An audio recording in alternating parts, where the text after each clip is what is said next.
Good morning, dear children. Welcome to the channel Physics by Vikas Jain. कैसे हो आप सब? Please open your notebook. Write down today's topic, dimension. This is very much important topic in physics for the students of class 11 as well as for class 12th. So बेटा, what is dimension? किसी भी physical quantity को represent करने के लिए किसी भी physical quantity को रिप्रेजेंट करने के लिए कुछ ऐसी इक्वेशंस लिखी जाती है। कैपिटल क्यू फिजिकल क्वांटिटी है, equal sign, there are 7 fundamental quantities. How many fundamental quantity are there? 7। Please write and learn the name of this 7 fundamental quantity: mass, length, time, temperature, electric current, amount and intensity. Now beta, how to represent any physical quantity?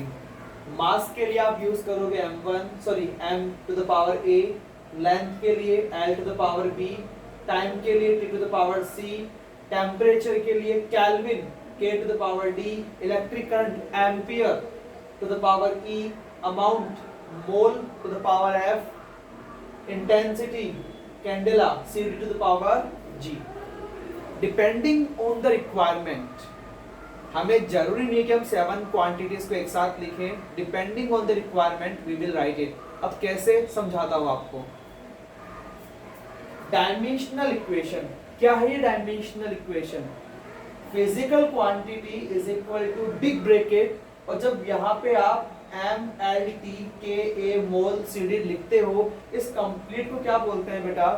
Dimensional equation. Clear? Now what is the dimensional equation of mass? तो मास के लिए only m1 आप use कर सकते हो. इनको right करने की कोई नीड नहीं है जब तक रिक्वायरमेंट ना हो. मास के लिए m1 l0 t0, लेंथ के लिए m0 l1 t0, टाइम के लिए m0 l0 t1, temperature m0 l0 t0 k1, electric current m0 l0 t0 k0 a1. एक बात नोट की आपने, जिस भी फिजिकल क्वांटिटी का मैं नेम राइट कर रहा हूं उसके आगे 1 लग रहा है, बाकी सब कितने हैं? 0. अमाउंट के लिए मोल 1, लुमिनस इंटेंसिटी के लिए CD1. यहां तक कोई डाउट है? आज मैं आपको बहुत सारी डायमेंशंस बताने वाला हूं. ठीक है, स्क्रीनशॉट कीजिए बेटा इसको.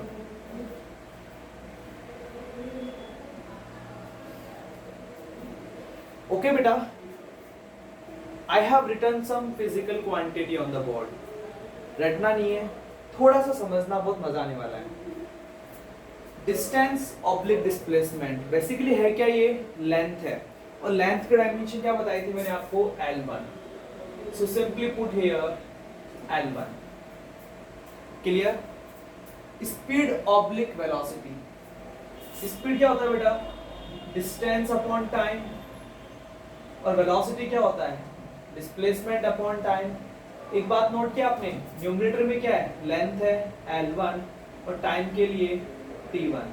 So I can write here L1, this power will go upside t minus 1. Clear? Acceleration, velocity upon time. But what is the dimension of velocity? L1 t minus 1 divided by t1. So it will be L1 t minus 2. Understood? को रटने की जरूरत नहीं है. These are the basic dimensions that you should know. इसकी help से आप किसी भी फिजिकल क्वांटिटी की डायमेंशन फाइंड आउट कर सकते हो. Force, mass multiply by acceleration. Mass dimension m1 and acceleration l1 t minus 2. So I can write बेटा m1 l1 t minus 2. Clear? समझ में आ रहा है? Momentum, mass into velocity. Can you tell dimension of mass? m1 and velocity l1 t minus 1. So it will be m1 l1 t minus 1. Area, length into breadth. ये भी length है, ये भी actual भी लेंथ है. तो L1 L1 कितना आ गया बेटा L2, ये L into B into height, तीनों एक्चुअली में लेंथ ही है, L1 L1 L1, so its answer will be L to the power 3. समझ में आया आपको? अच्छा डेंसिटी क्या होता है? डेंसिटी होता है बेटा मास अपॉन वॉल्यूम। क्लियर? मास का डायमेंशन m1 एंड वॉल्यूम का dimension L3, so I can write m1 L-3। समझ में आ रहा है किसी भी फिजिकल क्वांटिटी का डायमेंशन कैसे निकालना है? नाउ नेक्स्ट, प्रेशर क्या होता है बेटा? Force upon area. फोर्स की डायमेंशन ये रही m1 L1 T-2 and area L2, simplify कीजिए m1 L-1 T-2।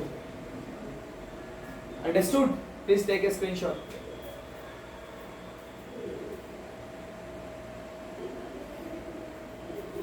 ओके बेटा, now next, work. What is the formula of work? Force multiply by displacement, force multiply by displacement. What is the dimension of force? m1 L1 T-2 and displacement is L1. Very good. So its dimension will be m1 L2 T-2। आपको बताया गया होगा energy is the form of work, तो जो work की dimension होगी वो की डायमेंशन किसकी होगी? एनर्जी की, m1 L2 T-2।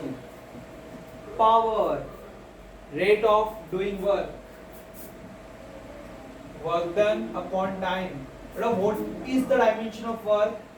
m1 L2 T-2 and time is t1, so m1 L2 T-3। समझ में आ रहा है? किसी भी फिजिकल क्वांटिटी की डायमेंशन निकालने कैसे है? इलेक्ट्रिक चार्ज, अभी क्लास 10th में चैप्टर 12 इलेक्ट्रिसिटी, जहां पर एक फॉर्मूला बताया गया होगा आपको, I is equal to Q upon T। तो Q is equal to क्या होगा? IT, dimension of electric current A1, okay, time की T1, that's all. Potential difference, इसी चैप्टर का second formula, V is equal to W upon Q, dimension of work m1 L2 T-2 and charge A1 T1। So beta, what should I write? m1 L2 T-3 A-1। This is the dimension of potential difference। ohms लो याद है? तो वहां से resistance dimension निकालते हैं। V is equal to IR, so R is equal to V upon I। Dimension of V m1 L2 T-3 A-1 upon electric current A1, so it will be m1 L2 T-3 A-2। These are the basics of dimension। समझ में आ रहा है? Any doubt here? इसी तरीके से आप एक formula पढ़ा होगा आपने, R is equal to rho L upon A, so rho is equal to RA upon L। Resistance की डायमेंशन पुट कीजिए, एरिया की डायमेंशन पुट कीजिए, लेंथ की डायमेंशन पुट कीजिए, आपको रेजिस्टिविटी की डायमेंशन मिल जाएगी।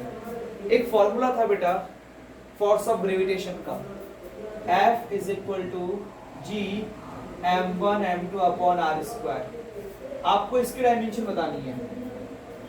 This are the basics dimension जो आपको याद होनी चाहिए और रटने की बिल्कुल जरूरत नहीं है। आप इनकी हेल्प से किसी भी physical quantity dimension find out कर सकते हो। देखो कैसे, G is equal to F R square upon m1 m2, cross multiply किया बेटा, dimension of force m1 L1 T-2, R2 means L2 upon m1 m1, cancel out.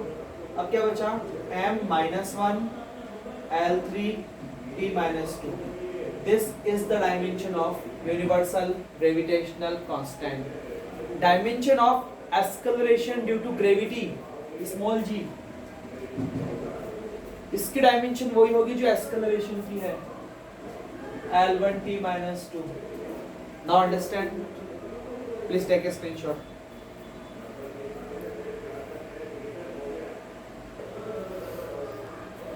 Okay बेटा, समझ में आ रहा है?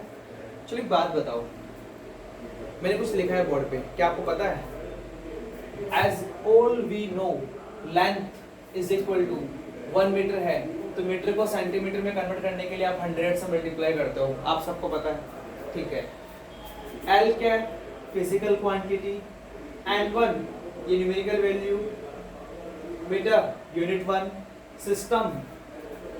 सिस्टम ऑफ यूनिट्स, एक तो होता है बेटा MKS, एक होता है CGS, ठीक है, इस MKS का मॉडिफाइड फॉर्म है SI, एक होता है FPS,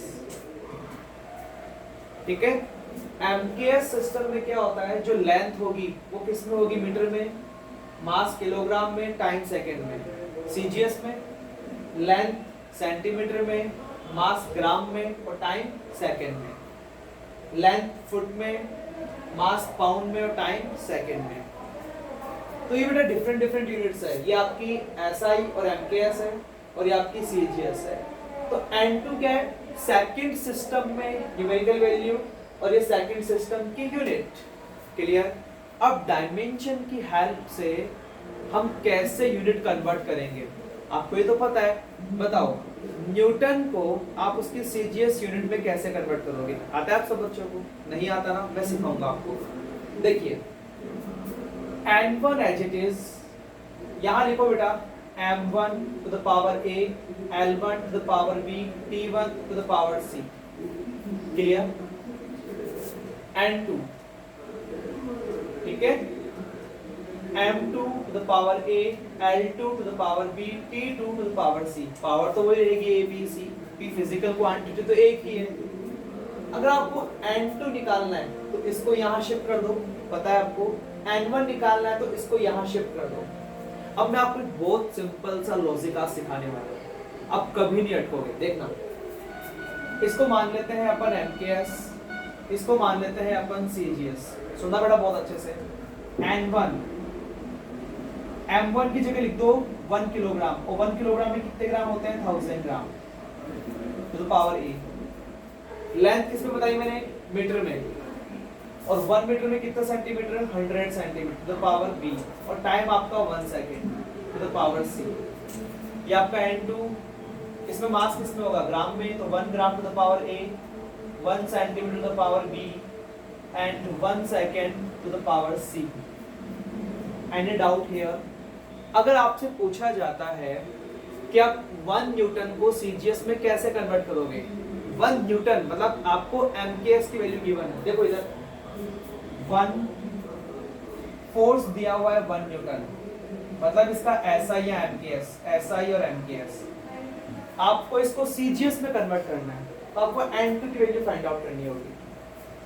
तो लिखते हैं अपन N2 is equal to N1, okay, 1000 gram upon 1 gram to the power A, 100 centimetre upon 1 centimetre to the power B, 1 second upon 1 second to the power C।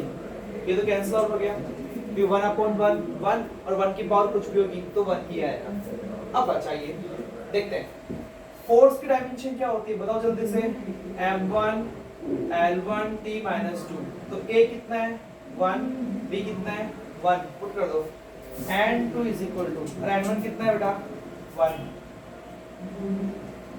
1000 की power 1, फिर gram to gram cancel, 100 to the power 1, so N2 की value आ गई बेटा 10 to the power 5।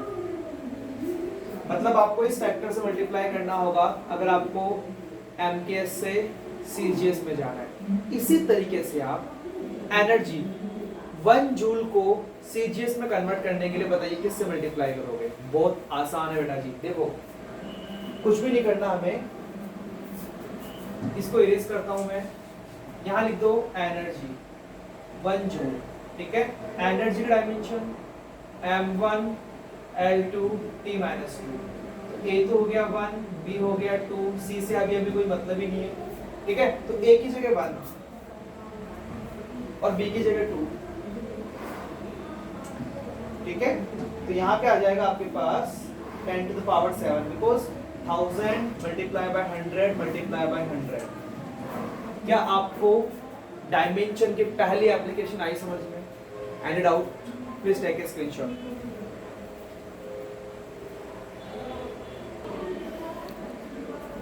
Okay बेटा, application number 2, how to check correctness of the formula, कि formula कितना right है या रॉन्ग है। चलो देखो, ये फॉर्मूला पहली बार देख रहे हो, अब आपको ये बताना है कि ये फॉर्मूला राइट है या रॉन्ग है। अगर LHS की डायमेंशन RHS की डायमेंशन के इक्वल है, if the dimension in the LHS is equal to the dimension in RHS, तो फॉर्मूला राइट है, अदरवाइज फॉर्मूला रॉन्ग है। देखो कैसे, LHS इसकी डायमेंशन होगी T1, ठीक है, इससे हमें कोई मतलब नहीं है ना। स्क्वायर रूट लेंथ के लिए L1, एक्सेलरेशन को बताया था मैंने आपको L1t-2, कैंसल आउट, क्लियर। इधर LHS में LHS में T1, RHS में T2, तो इसका स्क्वायर वापस कितना आ जाएगा T1। देखो LHS is equal to RHS, मतलब फॉर्मूला राइट है। ये फॉर्मूला देखा होगा बेटा आपने, हाफ mv² काइनेटिक एनर्जी, इधर m1 L2t-2, इससे कोई मतलब नहीं है। मास का dimension m1, velocity 2 L1t-1 L1t-1, m1 L2t-2। देखो LHS is equal to RHS, मतलब फॉर्मूला राइट है।